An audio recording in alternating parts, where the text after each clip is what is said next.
Welcome everybody for making it to our session. And while we're waiting, maybe I'll just have a couple of thoughts that occurred to me kind of recently. I learned an interesting factoid over the weekend. Apparently, and this is true, 5 out of 4 people have a tough time with math. The people in my office have heard me say that a couple of times. So. Boo! And another interesting fact, I don't know if you realize this, but it turns out that the louder you say a number, that's how you increase its value. I'm not kidding. I mean, normally, here's an example. Normally, 5 is just equal to 5, but 5, that equals 120. That's what I was Okay, well, I'll just leave it at those couple. Oh, that's one of my favorites. You know, for a lot of people, math can just be a completely different language. You know, I was talking to a friend of mine. They said, you know, 2n plus 2n to them is just 4n to them. Oh, well. Anyway, I missed that one. So anyway, I'd like to welcome everybody to Make It today. I think this is going to be a very interesting topic, autonomous vehicles. I think it kind of captures the imagination of people. You know, eventually we get into our car and just get to our location without having to worry about it.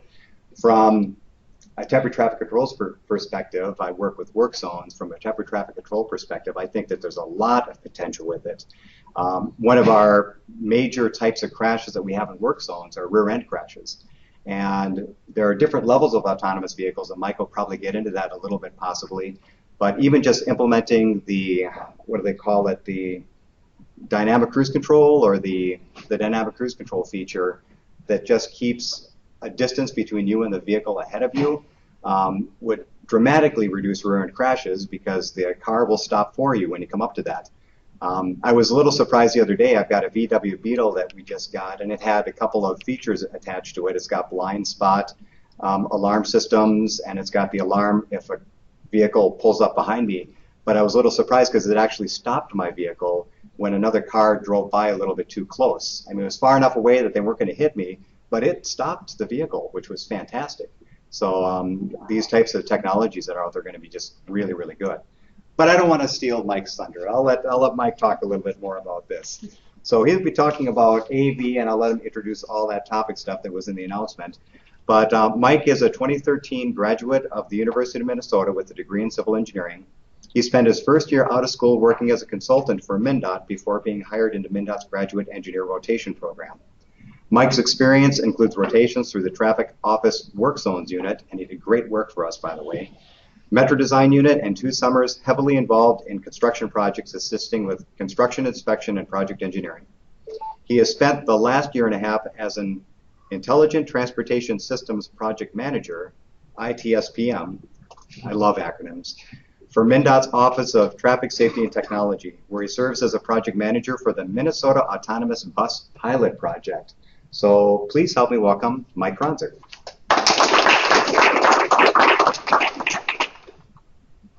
All right, thank you, Ken. Hi everyone, like Ken said, my name is Mike Kronzer. I'm an ITS project manager in the central office, or Office of Traffic Safety and Technology. I kind of want to start off by saying I'm not obviously the only person on this project. As a project manager, I'm doing a lot of the day-to-day stuff, logistics, communication, trying to help work on setting the requirements for the project, things like that. But we have a couple other people working on this project as well from the MnDOT side. Jay Hippis, our state traffic engineer, he's very, very involved. He's listed as the project director on this project. He's involved in all the day-to-day stuff as well, and he sets a lot of the direction of where we're going on this project. In addition to that, we also have Corey Johnson and Ray Starr. They're involved day-to-day as well. We meet every week, once or twice a week, for project team meetings, and they've been very involved in helping set direction, giving advice, that kind of thing. So there's a lot of other people involved with MnDOT, and that's been a lot of help. We also have a consultant team that's helping us doing a lot of the heavy lifting, WSP, ACOM, and they've been great as well. There's definitely, we started this project in I don't know, I think it was mid-January, and now we have a vendor on board and we're finalizing demonstration and testing requirements. So come a long way just this year. It took a lot of work, and there's a lot of people that put in that work. So with that, just get into it. So for this presentation, I'm going to kind of go through the who, what, where, when, why, and how of the project.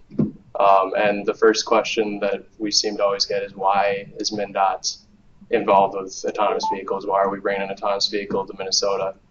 And the number one answer, I guess in our minds, the obvious answer is that autonomous vehicles are coming, and they're coming very, very quickly.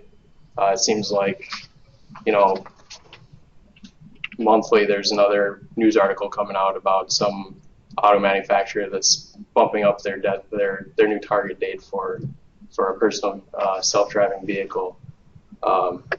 So they're coming quickly, and right now a lot of the testing demonstrations that are happening are taking place in warm weather climates. So it's places like California, Nevada, Arizona, Florida.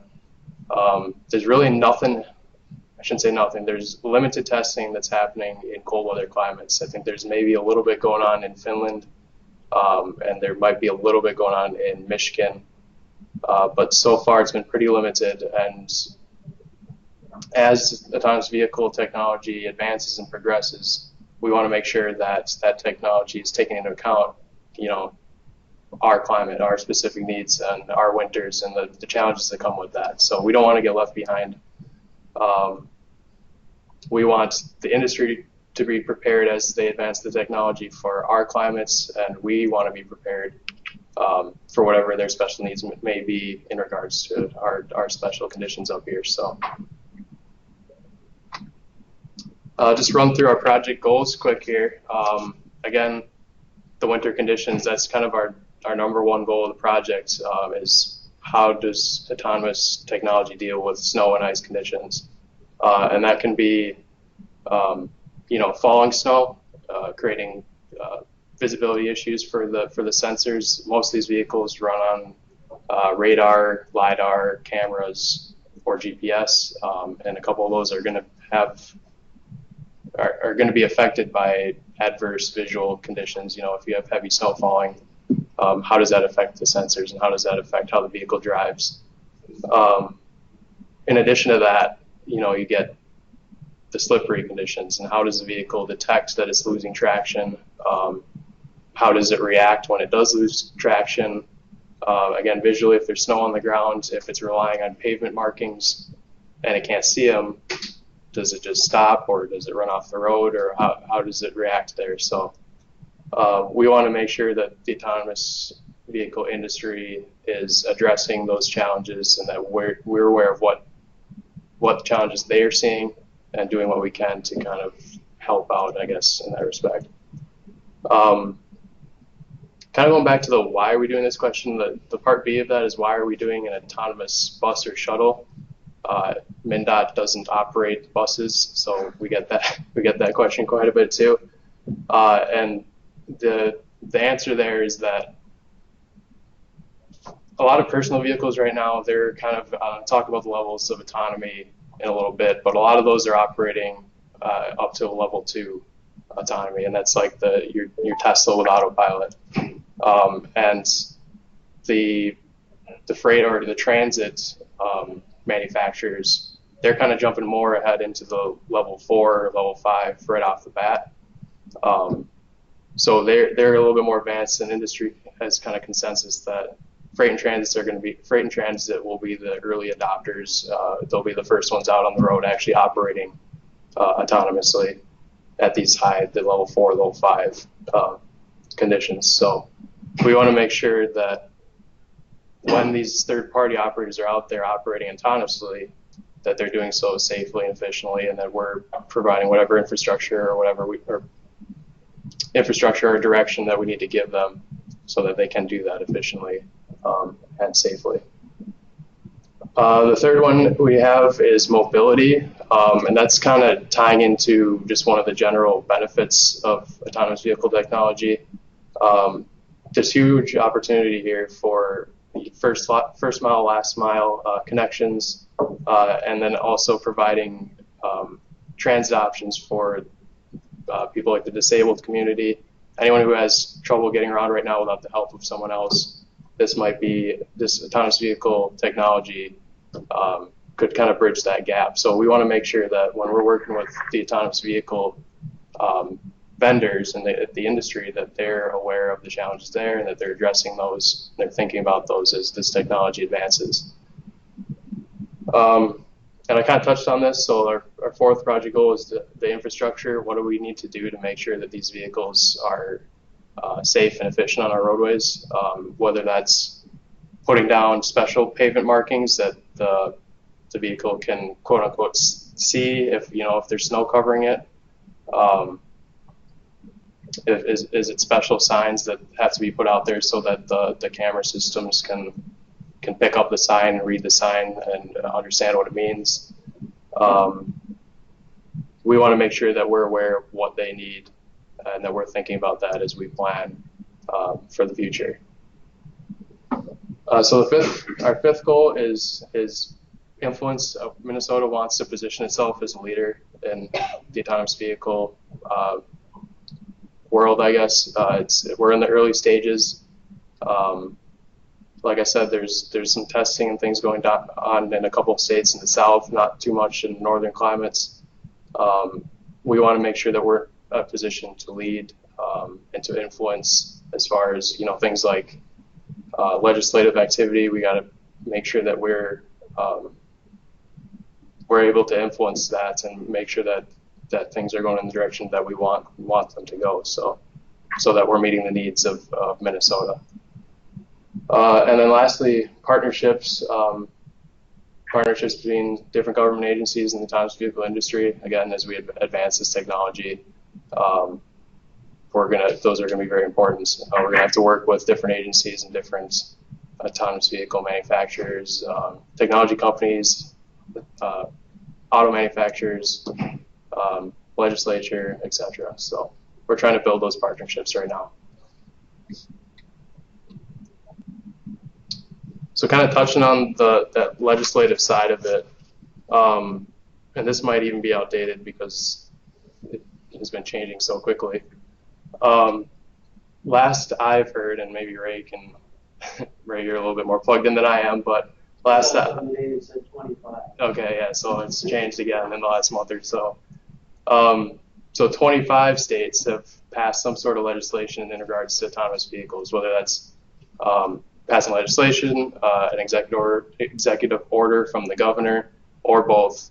And as you can see right now, Minnesota is not one of those. We don't have any sort of legislation in regards to autonomous vehicles. We don't have a definition of what an autonomous vehicle even is. So, and there's kind of a wide range of how states are legislating right now. States like California are doing a lot of permitting for autonomous vehicle technology. States like Michigan are basically saying, they're okay with having a vehicle out on a public roadway without a steering wheel or pedals or any of that. So there's a range of how states are legislating, how restrictive they are. But right now we don't have anything, so we want to make sure that we're learning about what we need to do to set that direction appropriately. So let's kind of go through the phases of the project right now that are planned. We have 2 phases that are for sure happening, and then we kind of have a phase 3 that's optional at this point. I'll get to that in a little bit. They don't necessarily run consecutively, and I'll touch on that too. So phase 1 is going to be taking place up at Min Road, which is our pavement testing facility up near Albertville off Interstate 94. It's a 2.5 mile closed loop track for those of you who don't know. What we'll be doing up there is we're hoping to start doing our testing and demonstrations November 1st. And we'll do a week or so of what we're going to call fair weather testing. So that's no visibility issues, no precipitation. And that's just kind of to spot check the vehicle that we're bringing up there. The vendor that we have on board does have quite a bit of experience, but we kind of have to do our due diligence to make sure that it is going to be operating how we expect it to. So we'll go through a week or so of that, and then following that we'll have the cold weather testing, which is snow, ice, and salt conditions. And we cannot control the weather, so so what we've done to mitigate that risk, and obviously we probably don't. I hope we don't get snow in November, to be honest. But if we don't get snow in November or December, we are going to be bringing in snowmaking machines and putting snow artificially on the track up at MnRoad, which I think is probably the first for MnDOT to put snow on the road instead of removing it. So, so if we get to that point, it'll be December or February timeframe. If we get any naturally occurring snow, obviously we'll be taking full advantage of that as well.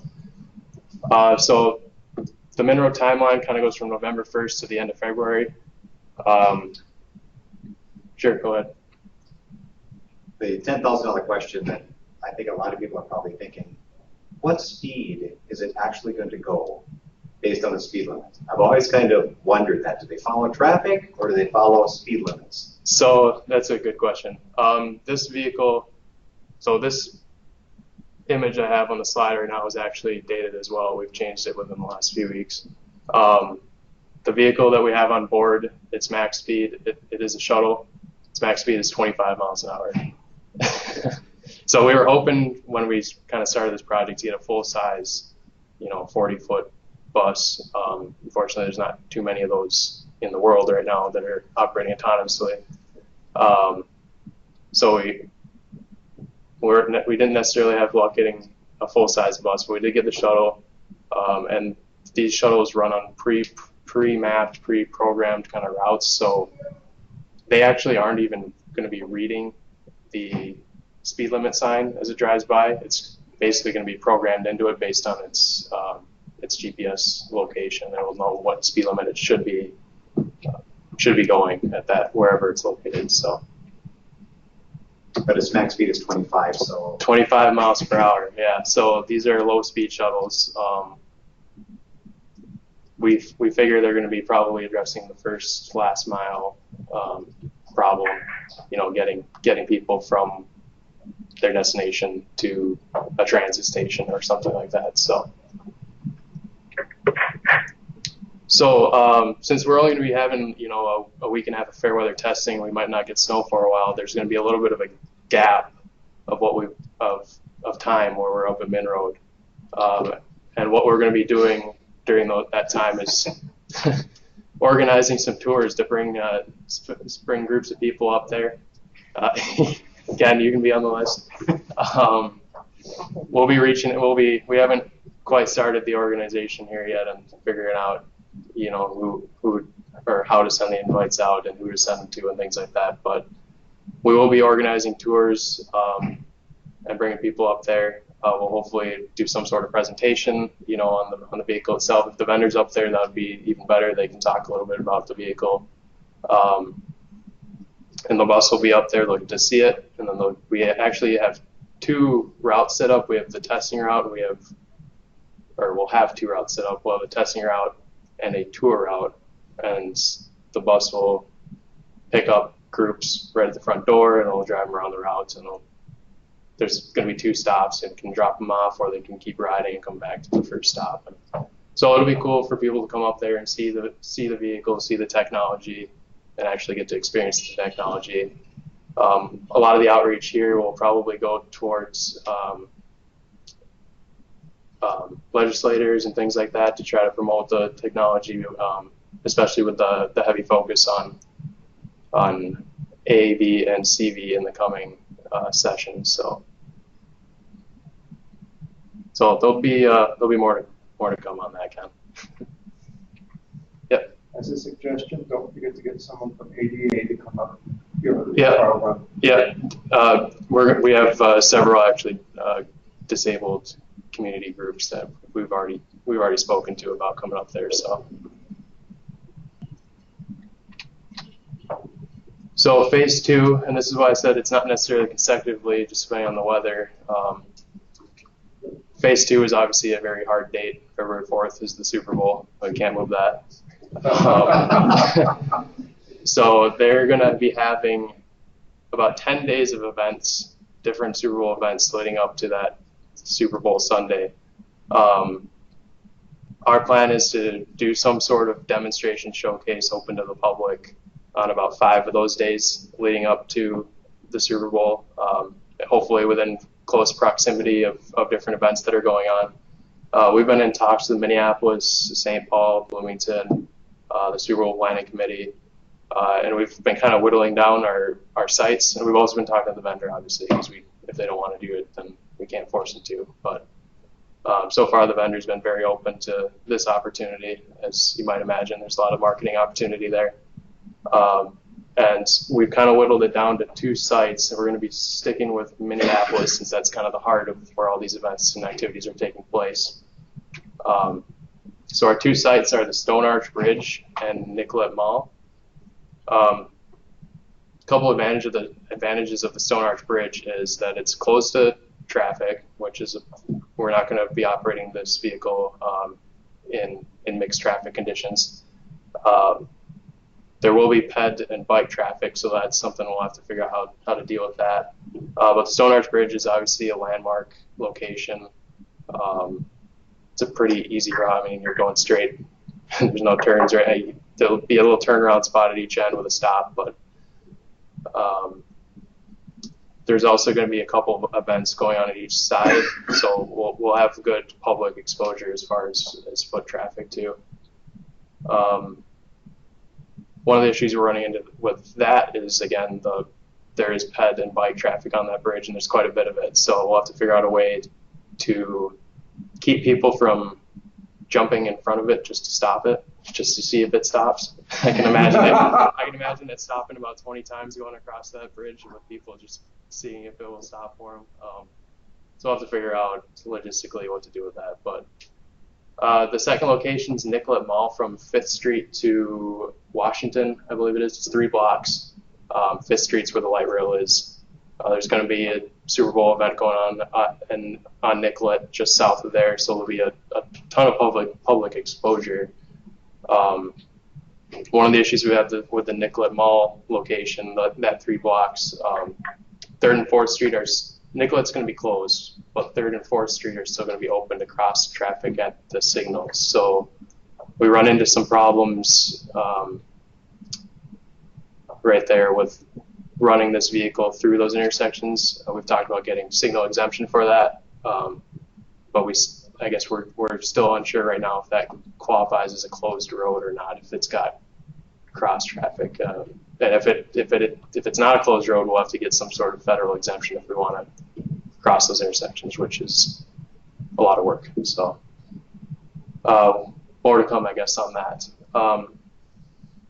I think I might have mentioned this, but the demonstration will be open to the public. There'll likely be 2 stops. People will be able to hop on and hop off.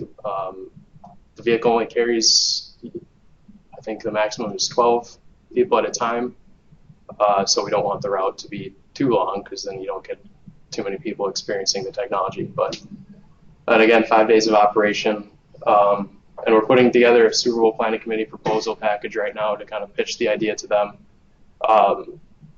Regardless of if we get the NFL's approval or not, we're going to be doing this demonstration anyway, but having their approval allows us to do a lot more with marketing and tying it to the Super Bowl and things like that. So we'll be putting together that package. We're meeting with the Super Bowl Planning Committee tomorrow to discuss a little bit further. So hopefully, so far it sounds like they're liking it, but we don't have anything in stone yet. So hopefully the NFL gets on board with it, and we can use the marketing that comes with that. So phase 3, as I mentioned, is kind of our optional phase right now.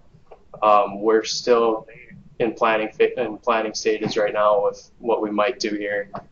We've done quite a bit of outreach. We've met with 3M. We've met with the U of M about maybe taking the vehicle to their transitway next spring, summer. We've talked to the city of Duluth and DTA about maybe going up to Canal Park and having it run around Canal Park. They have I believe they have a shuttle service that runs in Canal Park already. So they have stops designated and things like that. But it's not full service all year round. So they did say that there is some sort of gap there that we might be able to fill with the autonomous vehicle. So we also had talks in Mayo Clinic, having the shuttle run around their campus down there. And then MBTA has been in discussions as well. Right now we are probably closest with figuring something out with 3M in their Maplewood campus.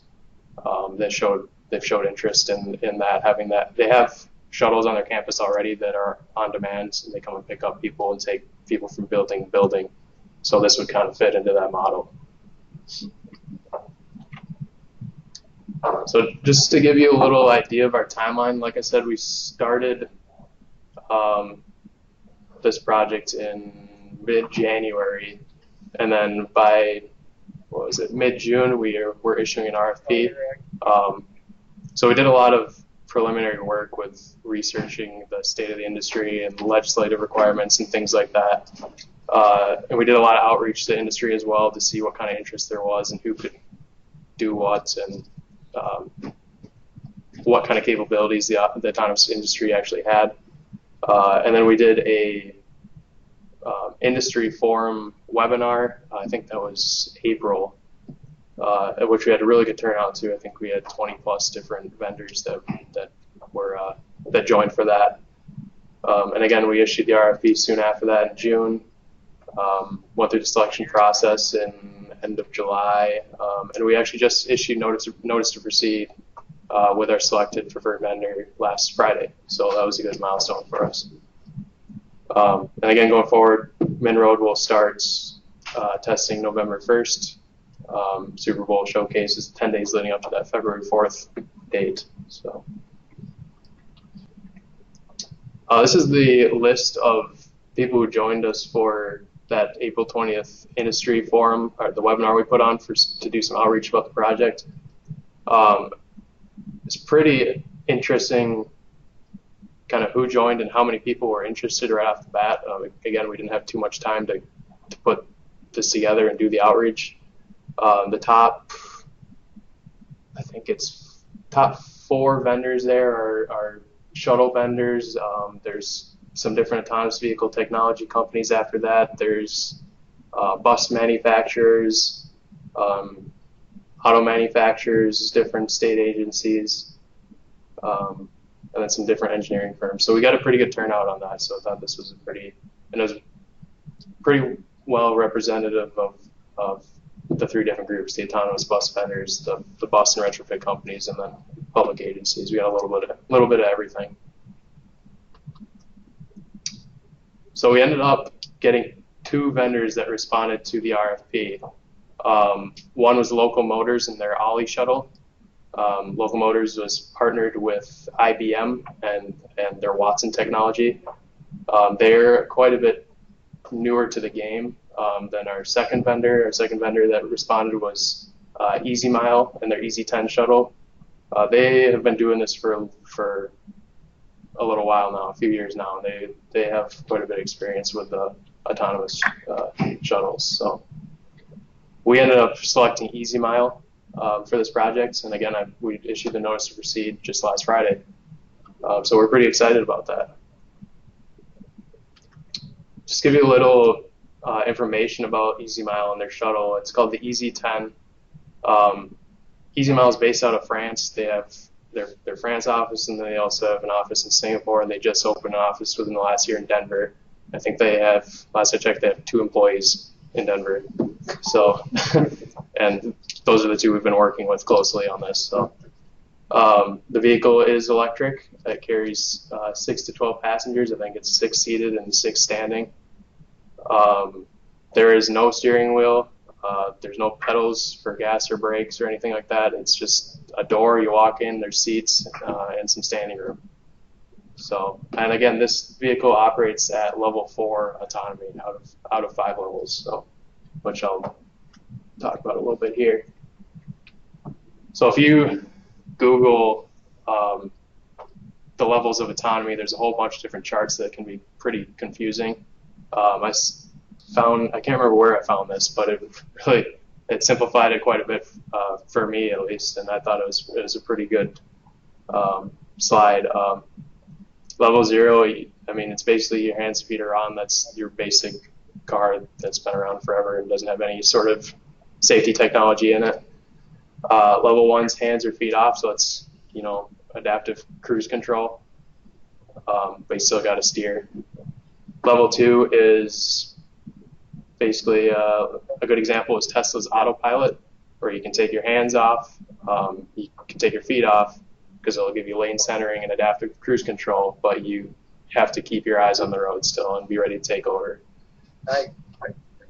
Level 3 is a little bit weird, but you can have your hands and feet off, and you don't necessarily have to be watching the road, but you have to be conscious, and the vehicle may do something like notify you that it wants you to come take over, and you have to be able to do that. And then level 4 is hands, feet, eyes, brain can be off, and it will get you safely to your destination. But the restriction there is that it's only on a specific route or a specific area. And then level 5 is the same thing, but the vehicle can operate anywhere. So we are operating at level 4. Okay. Just so I'm a little bit more clear. So level 1, it's not actually hands off, but it could be feet off. Because that's an adaptive cruise control. Say that again, sorry. Level 1 is actually, just confused by the statement of hands or feet off. Oh, I see, or feet off. Or so feet, one of yeah. Okay. So that would be adaptive cruise control, you still got to steer. Yep. Or lane centering, that would be kind of weird, just using the gas and doing no hands, but. Okay. Yep. So this vehicle will be operating at level 4, so it's hands, feet, eyes, brain can all be off, but we have to operate within a specific environment. So this is actually the last slide here. So I have a couple videos of the vehicle operating. We don't have sound. I think we just escape out and then go to YouTube and below.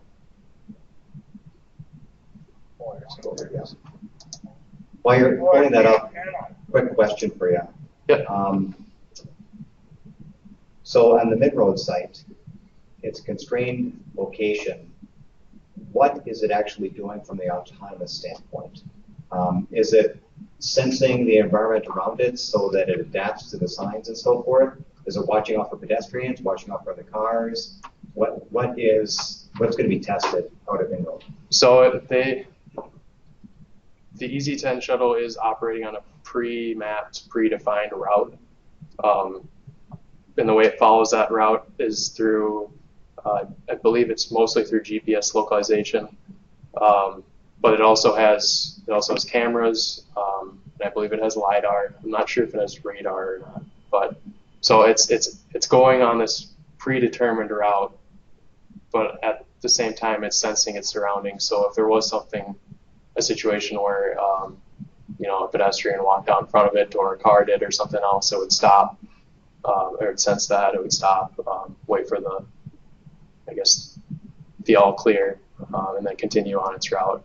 EasyMile actually has 3 different setups, which it kind of outlines in this video. There's pre-mapped routes where I think they call it like subway or something, where it's going from stop to stop, and it's stopping at every stop. Then they have what they're calling the bus. I think it's bus service or something, where it's got predetermined stops, but it'll only stop at a bus stop if it's called. And then they also have an on-demand service where they may have a pre-mapped area, and you can call the vehicle to you. So, yep. What's the range on the vehicle, and how is it going to handle recharging? Will it automatically go back to a base, or will it have to be guided back? You may need to repeat the question for our online people. Yeah, so the question was, what is the range of the vehicle, and how does it get back to its charging station? Well, to its recharging point. To its recharging point. Right now, in our project, it's going to be manually driven to the charging station. We have a pre-mapped route, but doesn't go right up to where the vehicle storage location is.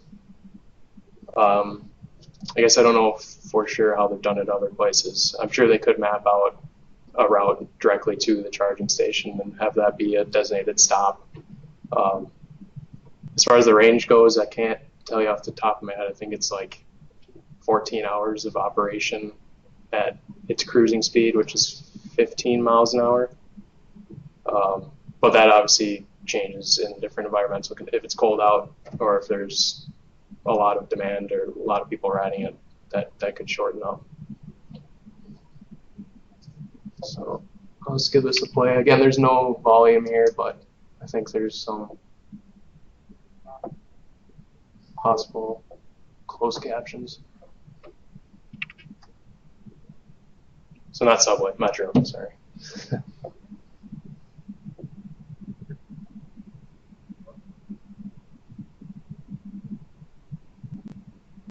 So one of the things we liked about this vehicle, the EZ10, is that they have accounted for the disabled community here. They have a button for a ramp that will come out automatically.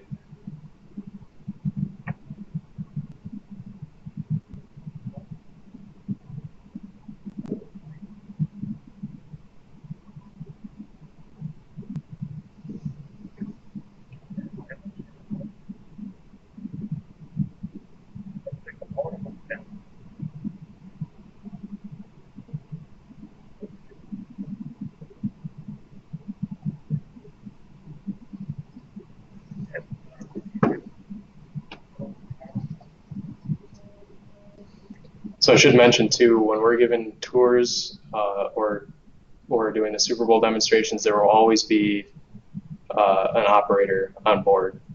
They do have a emergency safety stop button they can press. Just for safety reasons, we want to have someone on board there.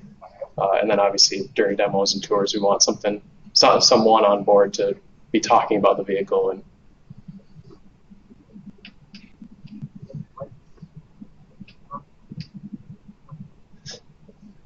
like the guy texting that doesn't even notice. That is so not just generation, but this time frame. We're gonna have people texting, just walking. Yeah. So that vehicle actually was programmed to pull into the station or the charging area.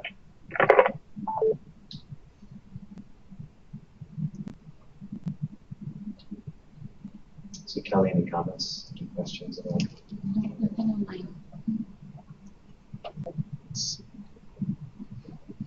Is MnDOT buying this vehicle or leasing it?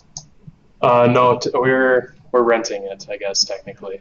They have a monthly operational charge, I guess. They're also providing operators too. I can't remember the exact number. They're training up a number of operators to be available. They've partnered with First Transit here locally. So they'll have First Transit operators coming out to be that onboard operator.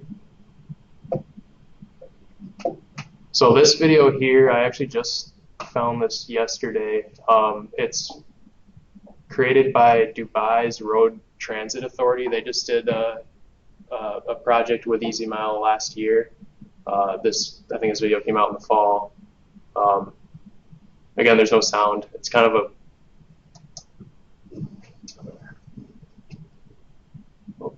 I'm going to maximize it. Yep. Yeah.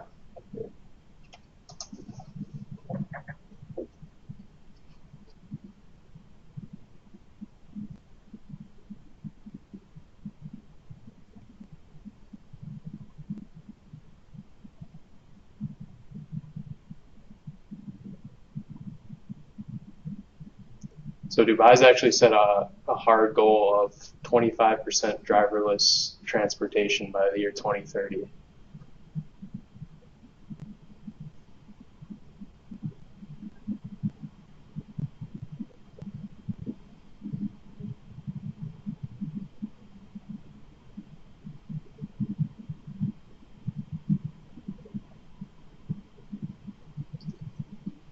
Kelly, will this be sent out after the? We can put the links Okay. if you want them up on the website. Just in case anyone wants to watch with Yeah. the actual sound and Yep. We can voiceover.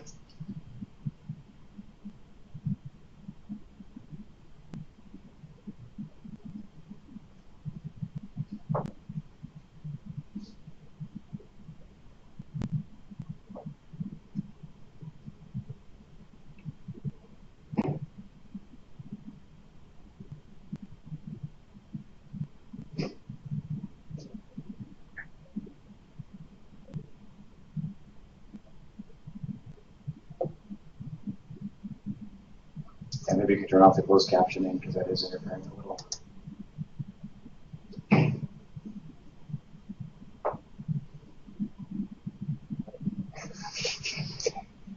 He even let his kid go in front.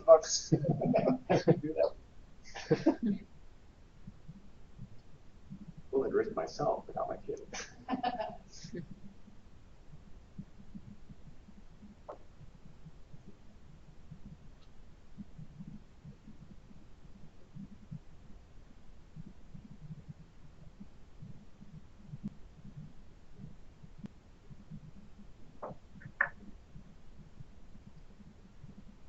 So those are the two Easy Mile videos. There was one for Ollie that I wanted to show as well. This one's going to be not have quite the impact without the sound. So Local Motors is the company that owns Easy Mile, or sorry, Ollie, and they are definitely a little bit more into the marketing side of things, I would say. So they've partnered with different celebrities and stuff in the past. They're also partnered with IBM and Watson. So this is one of their little marketing videos here with James Corden.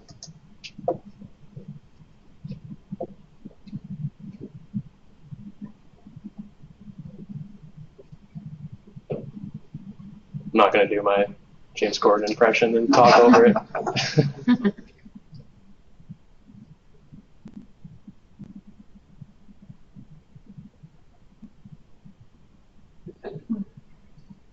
That's one thing for a car to drive me, but for it to start talking to me, that means.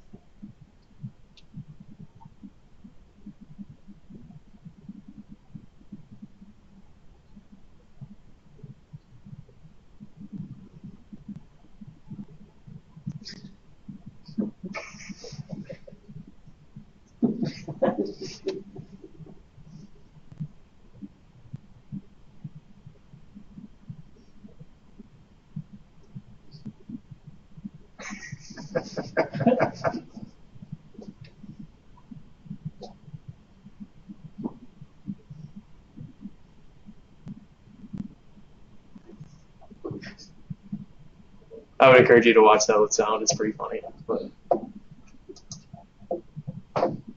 so yeah, that's all I had for the presentation today. Thank you, everyone. If there's any questions, I can field those now. I don't know if there's any online or anything like that. No, mine. A couple questions. One is on nickel mall strategy. Are they looking at using like emergency vehicle transponders to provide a green light when? Okay, so they're going to be doing that. So in effect, there's an intersection there, but theoretically, really technically won't be available to motors when it's in the air.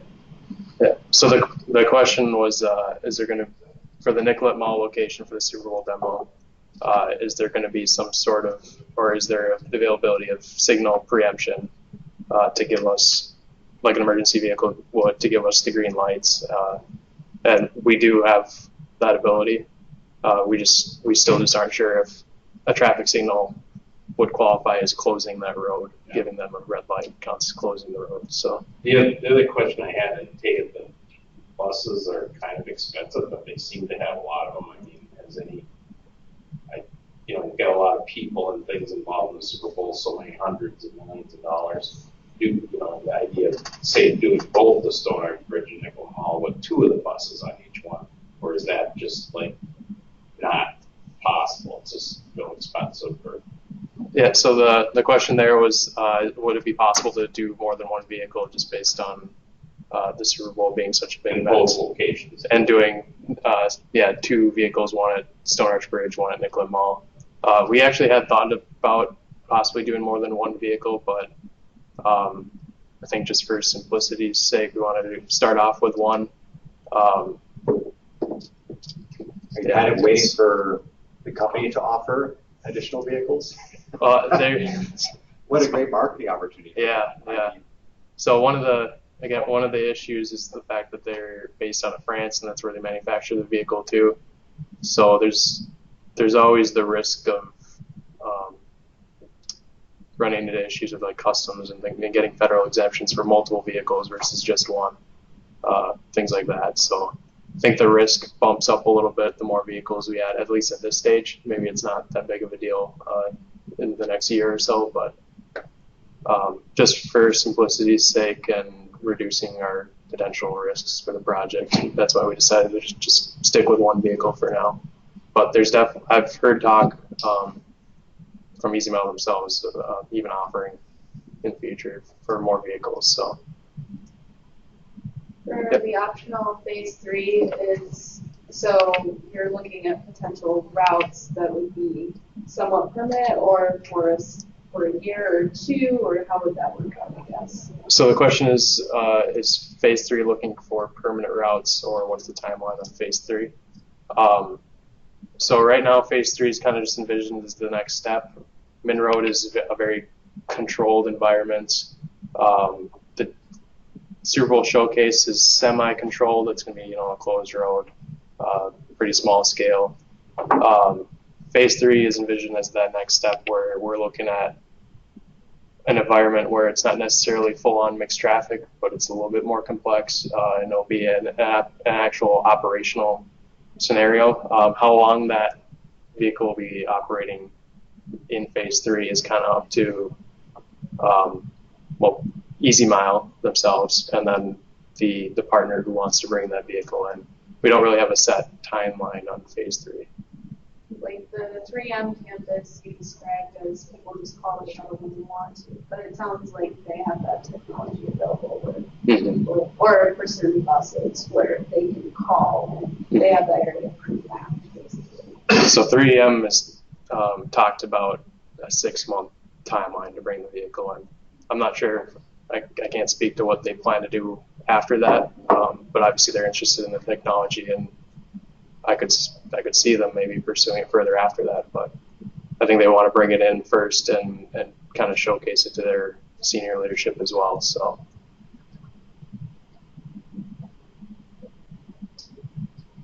You talked a little bit about some limited testing in Finland. Do you have any preliminary results? Have you heard anything about how it's going? So the question is about any preliminary results out of the Finland winter testing. I have not heard too much yet. I think the last I had heard is that they had done testing up until snow fell last year. I don't know if they ended up doing any sort of snow conditions testing over the course of last winter. EasyMile has mentioned that they are this winter. I just haven't heard much out of what's happening there. So.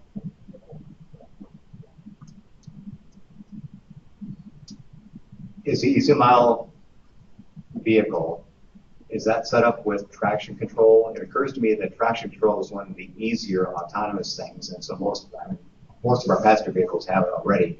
Does it have that already embedded, or is it because it's in another area they really haven't incorporated that yet?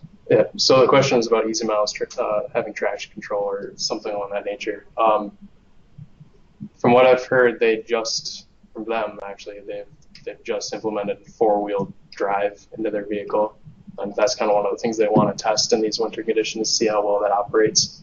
I would assume it's probably coupled with traction control, but I guess I don't know for sure how they're planning to address the snow ice conditions on the actual roadway, on the pavement. So, anything else?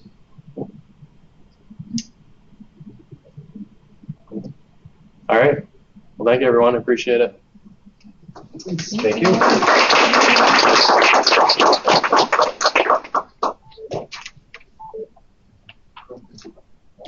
Again, I would like to thank Mike for the presentation here. I think this is really very interesting. And when our office comes up with our annual meeting, maybe we ought to do it in a location that's available. So I don't know. There are things that we can think about and talk about. Yeah, I'm looking forward to this. We don't have a speaker set up for our next traffic topics. It's usually the third Tuesday of the month, but we'll keep everyone in the loop if we do have something lined up. But I'd like to thank everyone for making it here, and we'll see you next time with your traffic topics. Take care.